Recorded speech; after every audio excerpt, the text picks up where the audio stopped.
Squirrels! So hello, and welcome to another Legends of Runeterra video. My name is Chris, and today we're going to talk about Minimorph, because a lot of people have been talking about Minimorph from when this card was revealed. To be honest, I tried to sort of, put a dampener on the big controversy. And this card is really interesting to me because it reminds me of another card and another controversy that is sort of similar. That happened quite a while ago now, and it's probably not the card that you're thinking of, because I've seen a lot of people already talk about Minimorph and compare it to another card that came out, and when people saw it was like, oh, what's going on?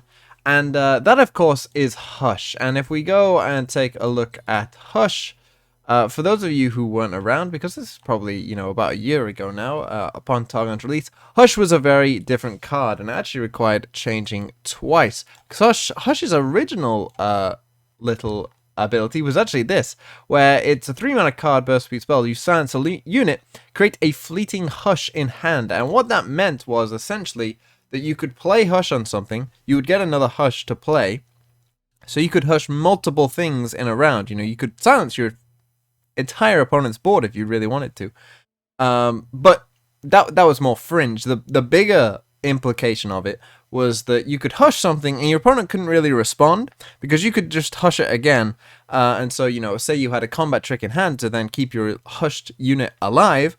Well, you couldn't use that, because then they could just Hush it again, and you've wasted a card, and they haven't wasted a card because they got the fleeting Hush for free. So that was pretty bad. And then they changed Hush to what, the text it is now, of course, getting rid of the fleeting part, but made it 2 mana. And that card was just too strong, essentially. That card was just generically good. And so I don't actually think Hush is that similar to Minimorph, even though I understand why it's getting a lot of the comparisons to Minimorph, because they both say silence a unit on them. So I kind of understand where people have got that comparison from, but I actually don't think it's really the same at all. The problem with the first Hush was the fact that it stopped the game from being interactive between the two players, which Minimorph doesn't really do. They turn into a 3/3. You can still buff that 3/3 and make it, survive the combat or whatever. So it's not really similar in that way. And then the 2-mana Hush was just too strong a card. They would have left it as it was if it wasn't just too generically good. Because Minimorph isn't that. The problem with Minimorph isn't that it's too good of a card, or at least in my opinion, it's not. And I think at the higher levels of the game, that most people would say that Minimorph is a fine card, like, to play against in terms of its power level. And this is arguments that people have seen on both sides of the spectrum. Minimorph's problem isn't that it's too strong in power level of a card. It's just that it's annoying to play against. That's the real thing. And Hush was annoying to play against, but Hush's main problem was that its power level was really high. You could play it in pretty much all Targon decks, and it would, be a good counter. Particularly the 2-mana Hush was just a good counter to so many different things, right? Minimorph doesn't have that problem where, most decks won't run Minimorph as a 3-of. I even think, to be honest, probably once the meta has settled down, it's very possible that, Minimorph acts in a similar way to Deny, where if there are good targets for the card, that's going to determine how many you put in your deck. If there are no good targets for Deny, then why run it? Whereas, if everyone's running Harrowing and Ruination and whatnot, then yeah, you run Deny.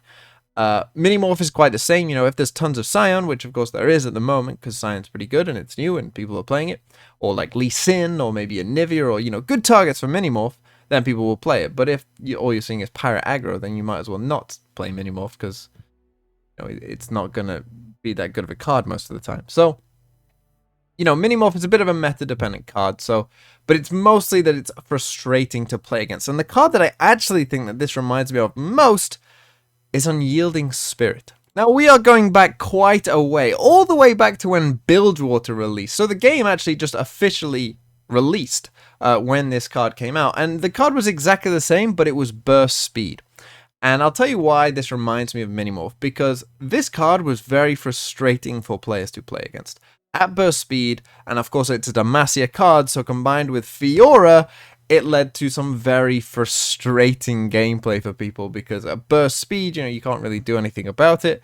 The Fiora now all of a sudden can't take damage or die. And back in those days, there was, there was a lot less ways of, obliterating units or silencing units. That kind of came with Targon. So there really wasn't many ways of dealing with it once this card had been played. Now back then, there was a lot of people saying that this card needed to be changed to fast speed. And I can't remember if I made a video solely dedicated to this. I don't think I did, but I definitely mentioned in a video that I thought that this card shouldn't be nerfed. That it actually wasn't that good of a card. That, this Fiora, all-in Fiora deck that was running around was like a tier 2 deck at best. And, that people at higher ranks had no problem beating that kind of deck, and they understood what they needed to do to win against that kind of deck. Sure, the game is kind of being played at a different sort of way, but good players kind of understood how to beat that different kind of way. I've now completely had a complete shift on this. The Unyielding Spirit has made me, I'm a completely different person to where I was, a year and a bit ago on this issue, because now I do think that Minimorph should change. And the reason is, whilst a card might not be strong, and that's what I was basing it on before. Is a card strong? If it's too strong, nerf it. If it's not that strong, don't nerf it. And that's what I was basing on before. Now I understand that a card doesn't need to be strong to create a bad feeling. And Minimorph, at its current present state, creates bad feelings. And I know what you're thinking. Like, who cares? But we play games to have fun. That is the reason that you play games. So if a game gives you a bad feeling when it doesn't need to, then I don't think that that should have to exist. When someone vengeances your unit, people can accept that. It just seems to fit. People can accept that that is something that is okay to happen. And you can deny it, or you can, play something that, beats vengeance, I guess. But I think mostly you can deny it. You can Rite of Negation it. Minimorph, you can't deny, you can't negate, and your thing is just gone. And, people, unless it's like saving you from a lethal attack, which often it probably actually is for Minimorph, playing Minimorph doesn't create that much fun for you. Sure, it might help you win a game, but, all your cards help you win a game. So if we take away that baseline level of fun, Minimorph isn't really a fun card to play necessarily, other than maybe creating like a cute little thing. But it is very bad sometimes to play against, and you just feel like, this is unfun.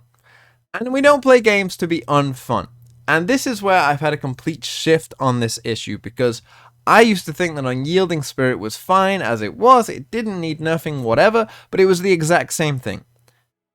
This card is unfun, particularly for more casual players. And the thing is, card games are pretty casual games. People pick up this game, they play a couple games a day, maybe at most, and then, they log off.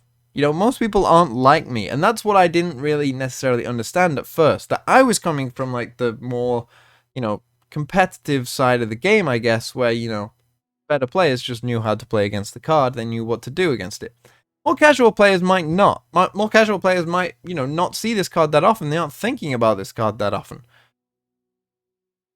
But they still have a bad feeling from the game, and if that's the majority of your player base, which I'm sure it is for Legends of Runeterra, well, then you should cater to them. And so I do think that this card, Minimorph, should become fast speed, or, changed in some way to where it doesn't feel as bad to play against, whatever you want it to do. But I think fast speed is the obvious solution, similar to Unyielding Spirit. And it's kind of funny because, of course, Unyielding Spirit was for the Fiora players, and now it's the Fiora players, like, who are against a card that, to me, is kind of like, it's almost the exact opposite, but in that way they're kind of parallel to each other, where they create the same feeling of, this unfun, why am I playing this game? What's the point? Like, oh great, you got this card that just completely shuts down what I want to do. And that's not very fun, and I understand that. And so what I would say is that yes, Minimorph should be nerfed and made fast speed, simply because it's not that fun of a card to play against. Not even that it's that good, but people know what they feel, and I felt it myself when something of yours gets Minimorphed. It feels bad. And we play games for fun. So, if I was making decisions, I would change Minimorph just because it's an unfun card. And with that said, that's going to be today's video. Thank you so much for watching. I will be streaming today, so maybe I'm live right now. Or if not, then go and follow me anyway. So yes, thank you so much for watching and have a really nice day.